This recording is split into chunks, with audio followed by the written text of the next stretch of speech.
I hate seeing people not ready for retirement. Are you ready for it? Share something with you guys that I'm a little embarrassed to share, but I think that's always my sign to share it with you because if I have it, then I think maybe you have it too. I just read a statistic that 50% of you between the ages of 55 and 65 have this many dollars to retire. And I thought, oh shit, man. And that's me, you guys. But it also isn't. My husband works for the government. He just retired young and he got a second job in order to create a second retirement. So I'm seeing the numbers very real. And I'm successful. I'm a commission salesperson, but I got to be honest with you. Poof, the time went. Poof. And I'm like, I haven't done any of that. So I wanted to share with you guys that I just opened a Vanguard account, which I'm drilling into my kids as well right now that no one drilled into me. It's not too late, you guys. If you look on TikTok on these things, how to open a Vanguard account, how to start, how it compounds at just minimal amount of money every month, minimal or more, whatever you want to do. I have a payment going out twice a month. Being able to establish some sort of a retirement plan is super important. And however you find a way to do it, the best method, there's no one way to kind of prepare yourself in a way, right? The way that I look at it and I say, um, yes, the same method has been proven, right, to invest into an ETF, to invest into the S&P 500 for many, many years, right? That's a way to do that. However, the way that you look at it can be taken differently every single time, right? You can look at it as a set it and forget it. You can look at it and say, I just want to look at it as a bill. That's a bill that I'm paying every month, right? You can look at it any way that you want, but the method has always remained the same, right? And that's a way to slowly but surely invest into your retirement for many, many years to come, whether it's in a Roth IRA or traditional IRA, depending on, what your income level is. But either way, you're preparing yourself for retirement to not have nothing. What are your thoughts on not retiring? It's overrated. It's bad for your health. If retirement means I'm going to step away from this full-time career that I've been doing for a long time, and I'm going to change my lifestyle, but I'm going to stay active in some type of volunteerism, if it means that I'm now contributing to society in a different way, but it still looks like work. So I'm getting up and I'm using my talent, what I do best, to do something that I enjoy, to then produce a result that I care deeply about. That's a sense of mission. So use what I do best to do what I enjoy to produce a result that matters to me. Let's shift our time and our resources to that sentence in a different season of life. That's not the human dream, to just get to a stage in your life. My gosh, the 70s, you've worked your butt off. You've done a great job. You've got a lot of freedom. I've read from some really interesting people that the 70s could be your best decade. Now, I'm not a fan of the traditional way of people looking at retirement because most people think, hey, you in retirement, you're not working anymore, you're playing golf, you're just doing what you like to do as your hobbies. But in reality, I think it to be something completely different, right? There's a lot of people that give up on their dreams, give up on what they love to do because of the fact that they just need to work and make money. And some of those jobs that they like to do, like being an artist, it may not pay you as much. Nowadays, it can pay you a lot depending on what you do and how hard you work and where your work is and all of that stuff. But if the field itself is not paying you a lot, it's very difficult for you to kind of chase your dreams in a way, right? You want to make sure that you have a lifestyle and you can live life and be able to prepare yourself to live life for a lot longer. But retirement should be, in my opinion, just like they said, where you're you're not necessarily working, where it doesn't feel like work, right? You're doing something that you love to do, help out people, right? Give back to people in many ways that you can. I've seen people that enjoy just being a college, van driver, a shuttle driver, because they just enjoy the conversation. They enjoy seeing new, students, the conversations that they have in the back of the van or in the back of the shuttle, and it's just amazing to see that. Retirement is not overrated. I think the way people look at retirement is definitely overrated. Nobody wants to be lazy and just do nothing with their life because it gets very, very boring. You want to make sure you have the time. Maybe you want to spend a ton of time with family, but usually by that time, your family is creating their own lives. And you don't really have that time to, spend with your kids because your kids are now 20, your kids are now 30. It's like you missed all of that time that you should have been spending with them because you wanted to, work consistently or constantly. If you save up for retirement, you have the ability to now do what you wanted to do with your grandchildren if you wanted to. So there's many ways to look at retirement, but I think if you prepare for it well, you have the opportunity to do whatever you really want, whether it's a hobby that you really wanted to explore when you were younger, or it's just doing nothing and spending time with family. I'm 70 years old. I have no retirement. My husband and I, neither one have a retirement. We are not in agreement about what we should do with the cash that we do have. We have $25,000 cash, no CDs, nothing. That's it. The question is, we owe $27,000 on our home, and the value of the home is about $250,000. We have $11,000 debt on a car. My husband wants to take the money that we have and pay off the car, and then he says apply the $350 a month car payment towards paying off the house. My problem is I'm so stressed. I at least want to have a house to live in. And the way I see things, I don't think I can live anywhere cheaper than where I live right now. I don't think I could even live in an apartment for what we would be paying a month on our home. So I need some help here. What are you living on? What's your income? We have $2,000 a month Social Security combined. I have some income that I get above that with a job that I have, but it's pretty physically challenging. This is the trouble that a lot of people do go through, right? They get to retirement age and they don't have any retirement at all. They don't have any retirement plan. They don't have any retirement funds. And then they start kind of pushing things around. They're like, what do I need to spend money on? What can I pay off here? What can I pay off there? Now, if you are at a situation where majority of the things are paid off, right? At 70 years old, you shouldn't have a car note. I mean, there's situations where you would, but you shouldn't have that, right? You should have your car paid off. You should have something that's reliable because maybe you don't even need to get around as much, right? But then having as much as they have on their home, it's so tough, right? What's their interest rate? Is it more valuable if it's in the markets? Does it even matter at that point, right?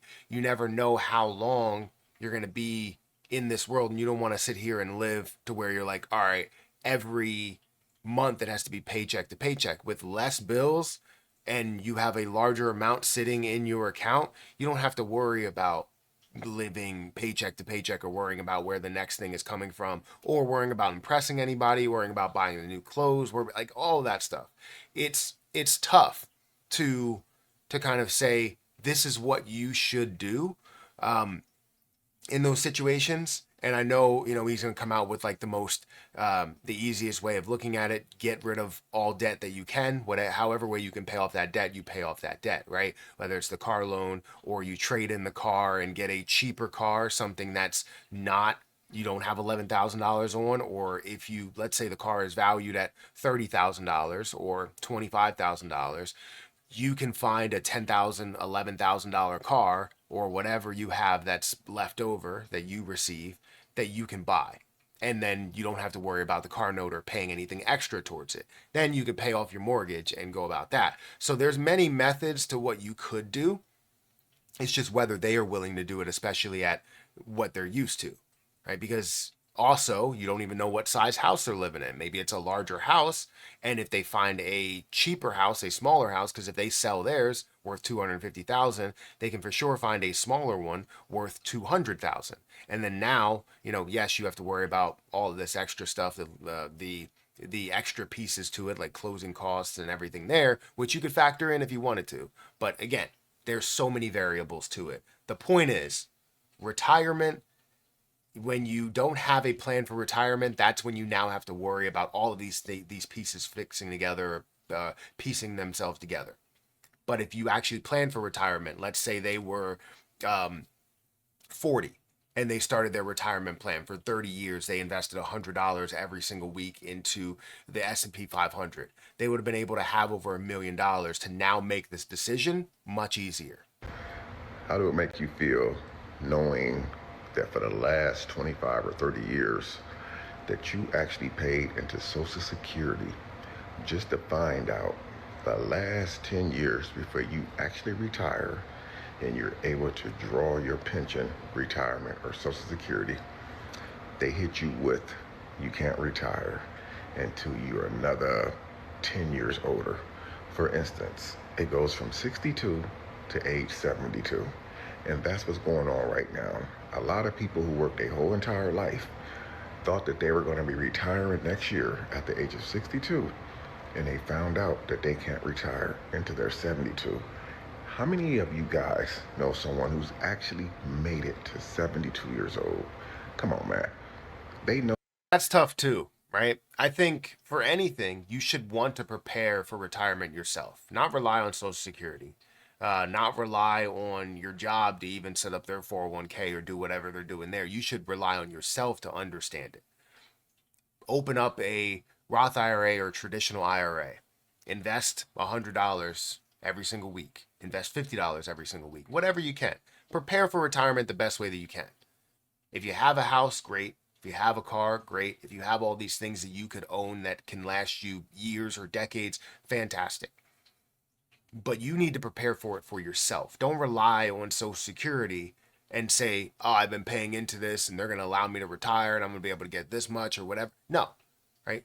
Do it yourself because you can treat it like a bill. You can put money aside, whatever that is. Anything goes a long way towards gaining interest and being invested in the markets, right? You can find out how to do it yourself. It's not that difficult. They make it seem like it's super complicated. But in reality, you can invest very, very safe and you can have tax-free money in the end. You can have tax-free gains until you withdraw, right? You can figure out the best situation for you rather than relying on Social Security, which it does suck. Anything that, happens where anything could change from 62 to 72, from 72 to 75 to 80. People are living longer and longer, right? And you live longer, it seems like it when you have more of a struggle, right? When it's much more difficult, until it gets to that point where it's insanely difficult, right? That's just how it goes. I've seen people live to 90. I've seen people live to almost 100. And if you're going from 70 years old thinking, oh, I don't have much to live, and then you live for another 30 years, can you survive off of whatever is being given to you there without having your own retirement plan? The chances are no. Then you're going to need some help. And I don't want that for you. I don't want that for anybody. I think I used to be like everybody that would think, oh, can't wait to retire one day. You're going to work your whole life, waste it all working. And then one day you'll be able to retire, that magical moment, and kind of go relax, maybe do a little traveling, sleep in, not stress about anything. Just know that you're retired.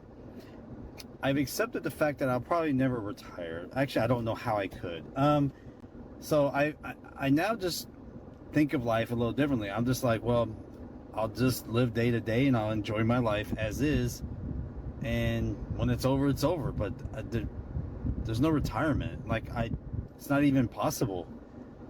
So am I the only one that has switched his way of thinking like that? Unfortunately, this is the way a lot of people think now. They have accepted the fact that they are not going to have enough money to retire. They accepted the fact that they're going to work the rest of their lives. But just know, as you get up in age, it's more likely that you're going to have health complications. You're going to have injuries a lot sooner or a lot more frequently. You're going to have issues that take you out of work. And that being said, if you live paycheck to paycheck or paying your bills every single month, not necessarily paycheck to paycheck, but relying on the monthly income that comes in order for you to pay your bills, of course it's going to get in the way, right? If you get injured, if you have a health scare, if something like that happens and now you're scrambling. So if you're not preparing for retirement, you're not preparing for the worst, right? You're preparing for just whatever the best situation is. And it's not all sunshine, rainbows, unicorns, and butterflies. It's not. It never is. I've grown to realize that as a kid that grew up living on the streets because of the decisions that were made and that same level of that same mindset that came from my parents, I will never think that way. It's not going to be all rainbows for me. I know that we're going to deal with something very difficult. Every person, every family, everybody that goes through life goes through a tough time in their life. And as a family, you tend to see that. I don't know what our tough time will be in my family overall. But I know that I went through a tough time as a child. I know that my wife has gone through a tough time, right? So everybody goes through their own situations. And if you are going to get into that situation, you want to make sure you're prepared for it, especially as you get later up there in age. But this is the way a lot of people are thinking now. They're like, I'm just going to work forever. Now, I do plan on working forever because everything that I do, I value my time. And that's the way that you should function. You should value your time. But I have to make sure that I'm finding a way to make money from things. I'm finding a way to enjoy the things that I do. When it comes to retirement, it's going to be more of doing things that I absolutely love to do for the rest of my life. That's the way that I look at it. I don't know.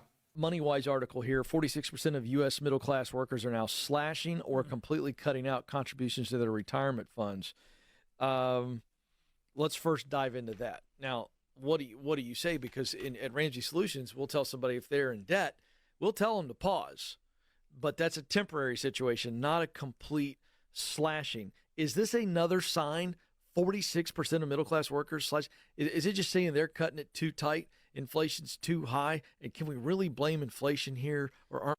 That's exactly what I was thinking, was the fact that inflation is too high, prices are too high, and people are like, look, if I have to contribute anything towards any other place besides just getting my full value of what I can get minus the health insurance, even that is probably cutting it too close. Like they have to take that money and utilize it towards things to where they can pay off their bills and everything. They can't put towards their retirement because of the fact that things are priced too high and they're not getting paid enough accordingly, right?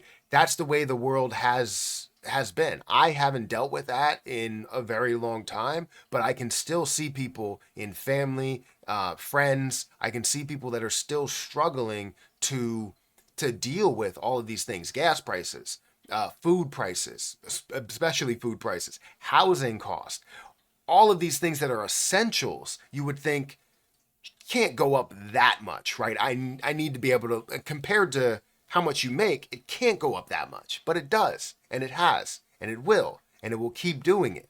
And it's a problem. It's a main problem to where if you have anything free, it's so tough to say, I'm going to put that aside, because that money could be used towards that next month's bill that now your electric bill has gone up $50. It's like, I don't got it now. I can't put towards retirement. So many people are saying, if I don't have to contribute to my 401k, I'm not going to contribute. Or if I can contribute anything, it's going to be the absolute minimum that they tell me to contribute, because I don't have the money for it. And it really does suck the times that we're in. But if you can find anything, be consistent with those retirement investments. It's just, whether you're doing it through a 401k, I would say you do it yourself. But whether you're doing it through a 401k or you create your own Roth IRA or traditional IRA, just invest towards your retirement if you can. Find a way. If you have to do a side hustle, find a way. A lot of people wait until they're retired to travel, right? I don't know if I'm going to make it that far. I don't know what age I am going to live until. I've got 5 brothers, all of them older than me. One of them has died already, unfortunately, right? And so I don't believe in this philosophy of, just chipping away and taking 1 or 2 weeks off per year until you're 65 or 70, and then you get to travel. Because a lot of people have health problems. You might not be able enough to travel when you get to that age. And travel has been my passion. So my guiding philosophy has always been, I am not going to wait until I'm retired to indulge my passion. So I've been doing that as much as I can over the last number of decades. I definitely agree with that. You know, just waiting until a very old age to do all of the things that you really want to do, especially traveling, especially going, places. You can't say that you're going to be there. Can't be like, oh, I'm going to retire when I get older. You're not promised tomorrow. What makes you think you're promised until you're 70? So it's tough. It's tough because you want to work as hard as possible and not have those vacation days so that you can basically make enough money so that you can invest for the future and then eventually retire and have enough money in the end, right? You want to do all that stuff. But you also want to enjoy life while it's here. You want to enjoy the time you have with your kids because you never know when you're going to get that, if that's going to be gone. It could be gone tomorrow. And I value every single morning, every single night, every single day, every single second that I have with my children, that I have with my wife, that I have with my family. Because I know this. You're not promised tomorrow. You're not promised the next hour. I'm not promised to upload this video. But I treat it and value it as if I'm not promised that. I value the seconds that we're spending together right now. So, like, having the perfect plan is, again, tough. It's very, very tough. Because if you want to fully retire, and let's say you only have a certain amount of funds to retire at age 60 or age 50 or age 55, if you do it the right way, you can retire a little bit earlier. You're now sacrificing time with your family and effort, and you're putting in a lot more work there. So maybe now you're losing out on something that you do love, which is seeing your children grow. Because when it gets to that time and you're 55 and you're 60, again, you have older kids. Your kids are probably creating their own life and creating their own retirement plans and spending time with their children. Not spending time with you as much. They have their lives. And that's what's sad about it. You have to find the right plan that works for you and what you care about. So with all this being said, I think the main message that you want to take from this is that have a retirement plan established if you can. Whatever you can afford. It does not have to be as much as the next person. $100 a week can get you over $1 million in the next 30 years. With the averages that we're seeing in the S&P 500, with the averages that you're seeing in other ETFs, depending on what you're investing into, other sectors, you can make hundreds of thousands or millions of dollars from $100 or $50 every week. Now, I know $50 and $100 every week might not be affordable for everybody, but even $20 goes a long way. Even $10 can go a long way. Just consistently add to that portfolio the best way that you can. As long as you are consistent and you don't give up on putting money in that portfolio, having recurring investment in that portfolio, then you will be good. You'll be prepared for retirement, and then you can see how everything will work. I recommend using a retirement calculator that can break down what you're investing your money into, how much you're investing, what the consistency of that investment is, and it will tell you how much you can make that you would invest over that time period and how much you would end up earning over that time period in interest. Thanks for watching, and keep investing.